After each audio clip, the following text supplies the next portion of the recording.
Hello friends. ഇന്ന് നമുക്ക് കടയിൽ സർവീസ് ചെയ്യാൻ വന്ന ഇൻഡക്ഷൻ കുക്കറാണ്. ഇതുണ്ട് ഒരേ മോഡല് രണ്ടെണ്ണം ബിജിയോന്റെ 2 ഇൻഡക്ഷൻ കുക്കറാണ് സർവീസ് ചെയ്തത്. ഒരു വീട്ടിലെ തന്നെയാണ്, പക്ഷെ രണ്ടും കംപ്ലൈൻ്റ് ആയെന്ന് പറഞ്ഞു. ഞാൻ ഇതിനു മുമ്പ് ഇത് ചെയ്തിട്ടുള്ളതാണ്. ഈ ഇൻഡക്ഷൻ കുക്കർ ഇതിനകത്തെ ബോർഡ് ഒരു വലിയ ക്വാളിറ്റി ഉള്ളൊരു ബോർഡല്ല. ഇതിൽ IGBT പോകുന്നൊരു കംപ്ലൈൻറ്റ് സ്ഥിരമായിട്ടുണ്ട്. അതുപോലെ വേറെ പവർ സപ്ലൈ എല്ലാം വീക്കാണ്, അത്ര ബെറ്റർ അല്ല. എന്തായാലും നമുക്ക് ഇത് രണ്ടെണ്ണം കൊണ്ടുവന്നതുകൊണ്ട് തന്നെ നമുക്ക് കസ്റ്റമറോട് എന്നാ പറയുന്നത്, കൂടുതലൊന്നും പറയാൻ പറ്റില്ല. അത് എങ്ങനെ റെഡിയാക്കാനുണ്ട് നോക്കാന്നുള്ള. ഇതാണ് അതിൻ്റെ മോഡൽ നമ്പർ. എന്നാ BR എബ്രിയോ എന്നാ model number. Current പിജിയോൺ induction cooker cook top എന്നൊക്കെ എഴുതിയിട്ടുണ്ട്. ഓക്കെ, നമുക്ക് എന്തായാലും ഒന്ന് അഴിച്ചു നോക്കാം. ഇതാരോ അഴിച്ച് നോക്കിയതാണോ എന്നൊരു സംശയമുണ്ട്. കാരണം വെച്ചാൽ ഇതിൽ സ്ക്രൂ ഇല്ലായിരുന്നു. ബാക്കി എല്ലാത്തിലും സ്ക്രൂ ഉണ്ട്. കറക്റ്റ് സ്ക്രൂ തന്നെയാണ് ഇട്ടിരിക്കുന്നത്. ഈ ചില ഷോപ്പിലൊക്കെ പോയിട്ട് വന്നു കഴിഞ്ഞാൽ നമുക്ക് അറിയാൻ പറ്റും, സ്ക്രൂ വേറെ സ്ക്രൂ ഒക്കെ ഇട്ട് വിടും. ഓക്കെ, അതുപോലെ ഇതാണ് ഈ സെൻറ്റിൻ്റെ ഉൾവശവേ. സാറിന് ഇൻഡക്ഷൻ കുക്കറിൻ്റെ പോലെ തന്നെ നോർമൽ ഫാനാണ്. കോയിൽ അത്യാവശ്യം വലുപ്പമുണ്ട്, പക്ഷെ അലൂമിനിയം ആണ്. പാനൽ ബോർഡ് നോക്കിയിട്ട് വലിയൊരു എന്നാ പറയുന്നത്, അത്യാവശ്യം കൊള്ളാവുന്നൊരു PCB ആണ്. നമുക്ക് ഇനിയും ബാക്കി ഇതോടെ ഒന്ന് അഴിച്ചു നോക്കാം. ഞാൻ സാറിന് ചെയ്യുന്നത് ഇതിനുള്ളിലെ സ്ക്രൂ അഴിച്ചാൽ ഇതിനകത്ത് തന്നെ വെക്കുകയാണ് പതിവ്. ഓരോരുത്തരും ചെയ്യുന്ന ഒരു രീതിയുടെയാണ്.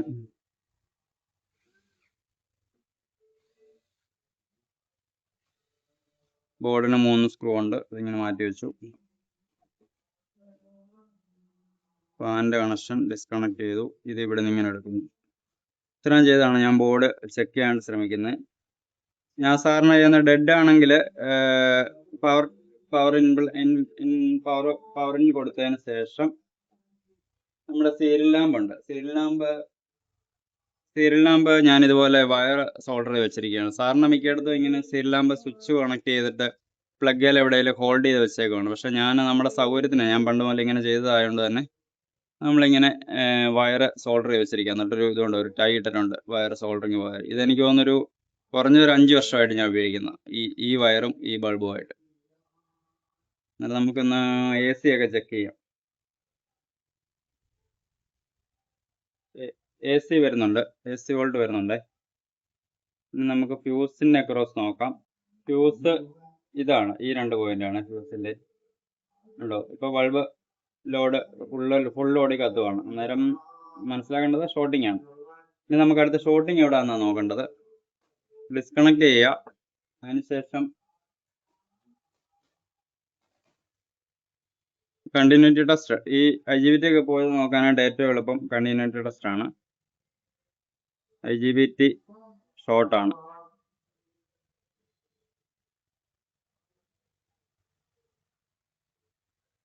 ഇതിനകത്ത് ഈ ബ്രിഡ്ജ് ഡയോഡ് ഷോർട്ടാണോ എന്നൊരു സംശയമുണ്ട്. നമുക്കതിന് IGBT ഒന്ന് എടുത്ത് മാറ്റിയിട്ട് നമുക്ക് ബൾബ് ലോഡ് കൊടുത്ത് ചെക്ക് ചെയ്യാവേ.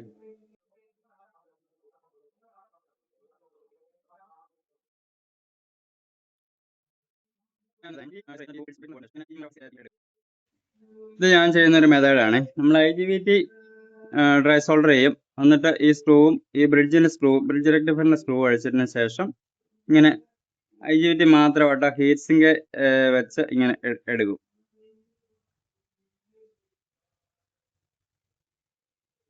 അല്ലെങ്കിൽ സ്ക്രൂ എല്ലാം നമ്മൾ അഴിച്ചു കഴിഞ്ഞാൽ പിന്നെ ഈ IGBT നമ്മൾ കൈ കൊണ്ട് പിടിച്ച് എടുക്കണേലും പാടായിരിക്കും. പിന്നെ മാത്രമല്ല ഈ ഹീറ്റ് സിങ്ക് കോമ്പൗണ്ട് എല്ലാം നമ്മുടെ കയ്യിലെല്ലാം ആകുകയും ചെയ്യും. ഞാൻ ഇങ്ങനെ ഈ ഒരു മെത്തേഡിലാണ് നമ്മൾ ചെയ്യുന്നത്. ഇനിയിപ്പോൾ നമ്മൾ IGBT ജസ്റ്റ് ഒന്നും കൂടെ നമുക്ക് ചെക്ക് ചെയ്യാം.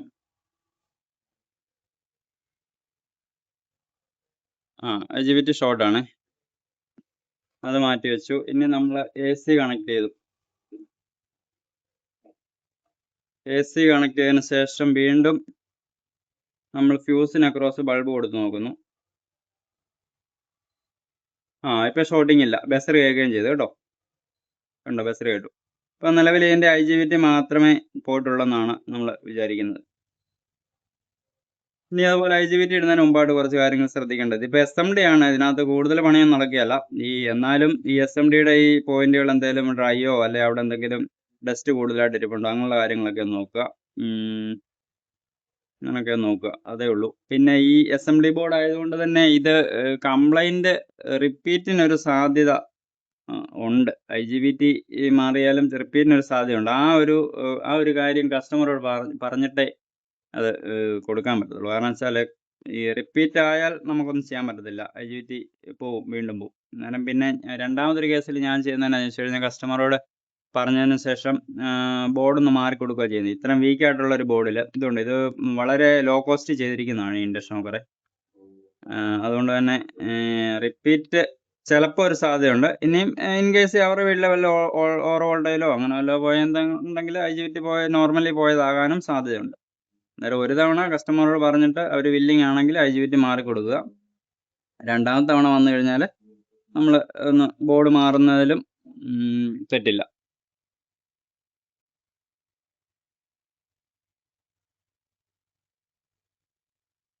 ഇതാണ് ബോർഡ്.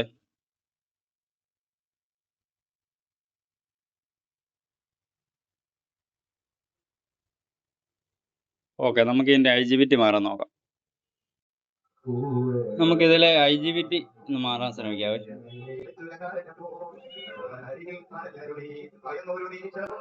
ഉണ്ടോ? ഇനി IGBT പ്രത്യേകം ശ്രദ്ധിക്കേണ്ടത്, നമ്മൾ വീഡിയോയിലെല്ലാം പറയുന്നതാണ്, ഇതുകൊണ്ട് ഈ ഡസ്റ്റൊക്കെ ഇരിക്കുന്നത് നല്ലപോലെ ക്ലീൻ ചെയ്യണം. പുതിയ IGBT ഉണ്ട് 25N120 എന്നുള്ള നമ്പറിൽ. ഞാനതിൽ ഒരു കുറച്ച് ഹീറ്റ്സിങ് കോമ്പൗണ്ട് നമ്മൾ അപ്ലൈ ചെയ്തു. അതിനുശേഷം ഇതിൻ്റെ ഈ കാലുകൾ ഇങ്ങനെ കറക്റ്റ് ബെൻഡ് ചെയ്യുക. ഇനിയും നമ്മൾ ചെയ്യേണ്ടത് കൃത്യമായിട്ട് ആ പോയിന്റ് നോക്കി, സ്ക്രൂവിൻ്റെ പോയിന്റ് നോക്കി കറക്റ്റ് അങ്ങ് വെക്കുക.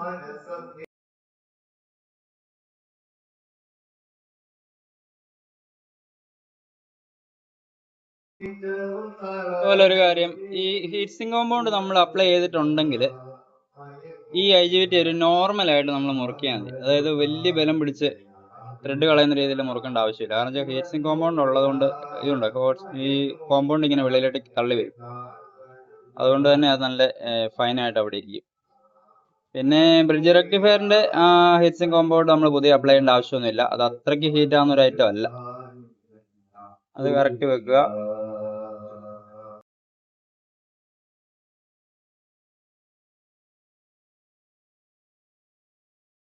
സ്ക്രൂ എല്ലാം ചെയ്തു. ചെറിയൊരു ടിപ്സാണ് ഞാൻ പറഞ്ഞുതരാം. നമ്മളിത് സോൾഡർ ചെയ്യുന്ന ടൈമിലേ ഈ ഭാഗം താഴേക്ക് നല്ലപോലെ പ്രസ് ചെയ്ത് പിടിക്കുക. ഈ ബോർഡിൻ്റെ ഈ ഭാഗം. കാരണം വെച്ചാൽ ഇവിടെ ഒരു ഹീറ്റ് സെൻസർ ഉള്ളത്, അത് ഈ IGBT ആയിട്ട് ടച്ച് ചെയ്ത് നിൽക്കേണ്ടതാണ്. അന്നേരം നമ്മൾ നല്ലപോലെ പ്രസ് ചെയ്ത് പിടിച്ചതിന് ശേഷം സോൾഡർ ചെയ്യുക.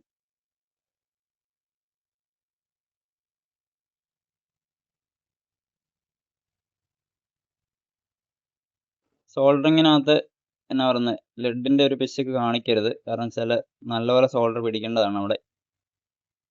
എൻ്റെ ഗേറ്റുകാരെ നല്ലപോലെ ചെയ്തില്ലെങ്കിലും സോഴ്സും ഡ്രെയിനും നല്ലപോലെ സോൾഡർ ചെയ്യണം.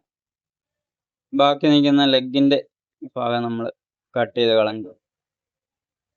ഇനി ആ കൂട്ടത്തിൽ ഈ ബ്രിഡ്ജ് റെക്ടിഫയറിൻ്റെ ഈ ഭാഗമൊക്കെ സോൾഡർ ചെയ്യാനുള്ളതാണെങ്കിൽ സോൾഡർ ചെയ്ത് കൊടുക്കുക.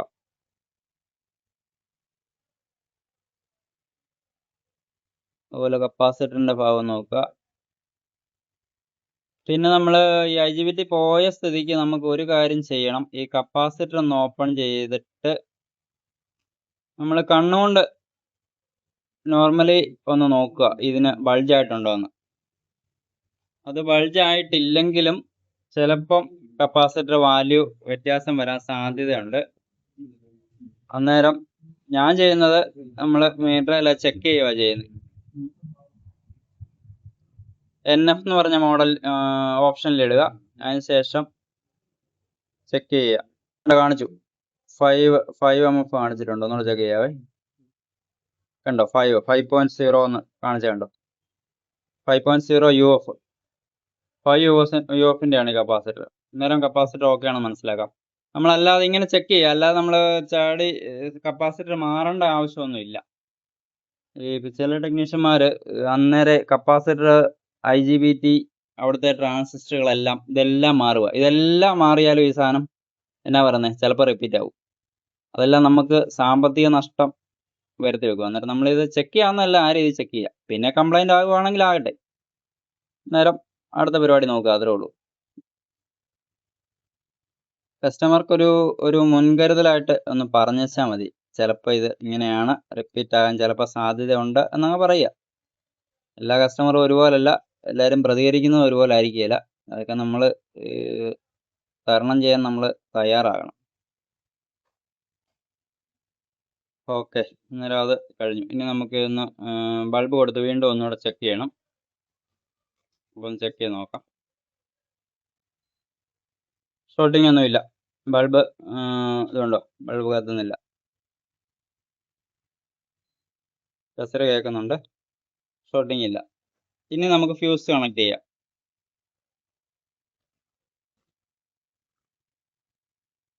ഫ്യൂസ് ഇതുപോലെ ഈ എന്നാ പറയുന്നത്, ലെഗുള്ള ഫ്യൂസ് വാങ്ങിക്കാൻ കിട്ടും. പക്ഷെ എൻ്റെ കയ്യിലത് ഇപ്പം ഇല്ല, തീർന്നിരിക്കുകയാണ്. അന്നേരം നമുക്കതൊന്ന് സോൾഡർ ചെയ്ത് ഈ 180 വയറിനകത്തെ ഒരു കമ്പി മാത്രം ഒന്ന് അപ്ലൈ ചെയ്താൽ മതി. അന്നേരം അത് ആ ഒരു 10 ആംപിയർ റേഞ്ചിലേക്ക്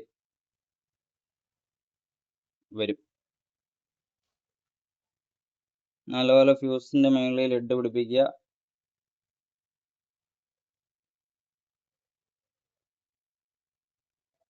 അതിനുശേഷം പേസ്റ്റിൽ ഒന്ന് മുക്കിയതിന് ശേഷം കമ്പി എടുത്തു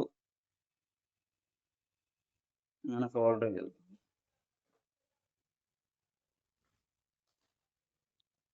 അത്രേ ഉള്ളൂ. ഇനി നമുക്ക് സ്ക്രൂ ചെയ്യാം. സ്ക്രൂ ചെയ്യുന്നതിന് മുമ്പ് ഒന്ന് ടെസ്റ്റ് ചെയ്യുന്നതാണ് നല്ലത്. പക്ഷെ ഞാനിത് ഓക്കെ ആണെന്നുള്ള ആ ഒരു വിശ്വാസത്തിൽ ഇത് സ്ക്രൂ ചെയ്യാൻ പോവാം.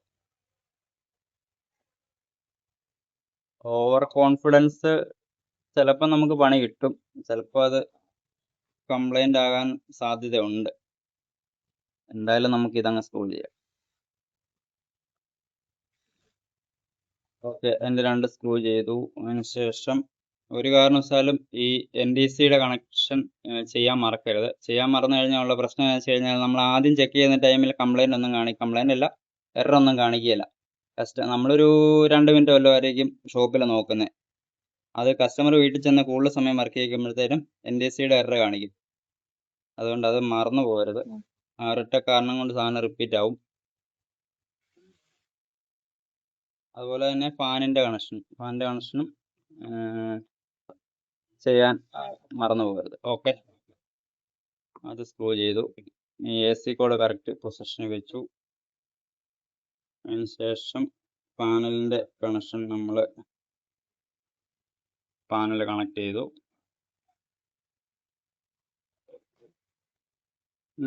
ഇങ്ങനെ അടച്ചു. നമുക്കിനി ഒന്ന് ചെക്ക് ചെയ്ത് നോക്കാം.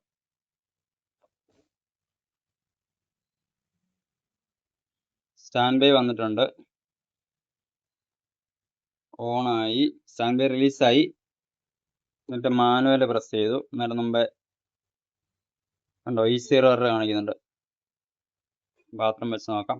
കംപ്ലൈൻ്റ് ആകാനാണെങ്കിൽ ഈ ടൈമിലാണ് കംപ്ലൈൻ്റ് ആകേണ്ടത്. അതായത് അടിച്ചു പോകാനാണെങ്കിൽ ഈ പാത്രം വെക്കുന്ന ടൈമിലാണ് അടിച്ചു പോകുന്നത്. ചൂടാകുന്നുണ്ടെന്ന് തോന്നുന്നു. ഇത് രണ്ടും ഞാൻ മറ്റേ ഇൻഡക്ഷൻ കുക്കർ നോക്കിയായിരുന്നു, 2 കൊണ്ടുവന്നല്ലേ. അതിൽ രണ്ടും ഈ സെയിം കംപ്ലൈൻ്റ് ആയിരുന്നു, IGBT പോയതായിരുന്നു. ഒരുപക്ഷെ അവരുടെ വീട്ടിലുള്ള വോൾട്ടേജ് വേരിയേഷനോ അങ്ങനെ വല്ലതും ആകാനാണ് സാധ്യത. ഇനി അതല്ല എങ്കിൽ ചിലപ്പോൾ ബോർഡിൻ്റെ കംപ്ലൈൻറ്റ് കൊണ്ടും അങ്ങനെ സംഭവിക്കാം. ചൂടാകുന്നുണ്ട്, അപ്പ് ചെയ്യാൻ പറ്റുന്നുണ്ട്, ഡൗൺ ചെയ്യാൻ പറ്റുന്നുണ്ട്, എല്ലാം ഓക്കെയാണ്. ഇനി ഇതെല്ലാം ഫുള്ള് സ്ക്രൂ ചെയ്തതിന് ശേഷം ഒരു 2 ഗ്ലാസോളം വെള്ളം വെച്ച് ഒന്ന് തിളപ്പിച്ച് നോക്കിയിട്ട് വിടുവാണെങ്കിൽ അതായിരിക്കും നല്ലത്. പക്ഷെ നമ്മൾ കൂടുതൽ ഇൻഡക്ഷൻ കുക്കർ ചെയ്യുമ്പം കടയിൽ ഇത്രയും സാധനം വർക്ക് ചെയ്യിക്കുമ്പം കറണ്ട് ബില്ല് നല്ലപോലെ ആകാനും സാധ്യതയുണ്ട്. എന്തായാലും ഇത് തിളച്ചിട്ടുണ്ട്. ഓക്കെ, ഒന്ന് സ്ക്രൂ ചെയ്യാം നമുക്ക്.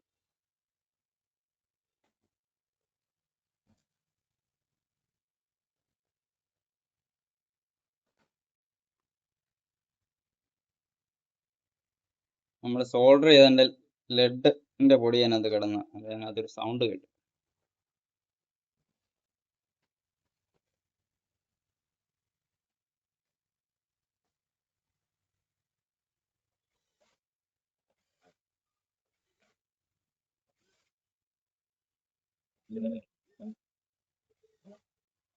ഇതുപോലുള്ള മെഷീൻ ഉപയോഗിക്കുന്നവരാണെങ്കിൽ ഇതുപോലെ പല മെഷീനുകളുണ്ട്. നമ്മൾ പ്രത്യേകം ശ്രദ്ധിക്കേണ്ടത് ഈ ഇൻഡക്ഷൻ കുക്കറിലെ പോലുള്ള ഐറ്റംസ് സ്ക്രൂ ചെയ്യുന്ന സമയത്ത് അതിൻ്റെ ടോർക്ക് ഏറ്റവും കുറച്ചിടാൻ നോക്കുക. അതുകൊണ്ടോ ഇപ്പം ഇതിലൊരു 9 ഒക്കെ ഇടുന്നെങ്കിൽ ഈ സ്ക്രൂ മുറിയതിന് ശേഷം പ്ലാസ്റ്റിക് പൊട്ടിപ്പോവും. ഞാൻ അതിനൊരു 5, 3 ഒക്കെ ഇടുന്നത്.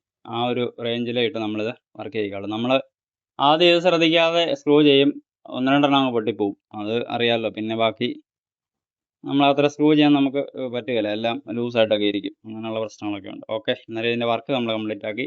ഇതുപോലുള്ള ഇൻഡക്ഷൻ കുക്കർ നിങ്ങൾ സർവീസ് ചെയ്യാൻ ഇതുപോലെ ശ്രമിക്കുക. എല്ലാവർക്കും എല്ലാം റെഡി ആകട്ടെ.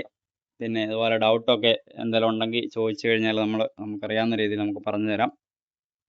ഓക്കെ, വീഡിയോ കണ്ടുകൊണ്ടിരുന്ന എല്ലാവർക്കും നന്ദി. പുതിയ വീഡിയോയുമായിട്ട് വീണ്ടും കാണാം. ചാനൽ സബ്സ്ക്രൈബ് ചെയ്തിട്ടില്ലാത്തവരാണെങ്കിൽ ചാനൽ സബ്സ്ക്രൈബ് ചെയ്യുക, നമ്മളെ സപ്പോർട്ട് ചെയ്യുക. നിങ്ങളുടെ കമൻറ്റ് രേഖപ്പെടുത്തുക. കാരണം ഇതിനകത്ത് നിന്ന് കുറേ കമൻറ്റ് നിങ്ങൾക്ക് രേഖപ്പെടുത്താനുണ്ടെന്ന് എനിക്കറിയാം. ഇൻഡക്ഷൻ കുക്കർ ചെയ്തുകൊണ്ടിരിക്കുന്ന ആൾക്കാരാണെങ്കിൽ അവർ ചെയ്യുന്ന രീതിയിൽ നിന്ന് വ്യത്യസ്തമായിട്ടൊക്കെ നമ്മൾ വേറൊരാൾ ചെയ്ത് കഴിയുമ്പം അതിന് കമൻറ്റ് പറയാനുണ്ട്, ഇഷ്ടംപോലെ പറയാനുണ്ടെന്ന് എനിക്കറിയാം. അന്നേരം അത് നിങ്ങൾ എന്താണെങ്കിലും കുഴപ്പമില്ല, കമൻറ്റ് പറയുക. Okay, thank you.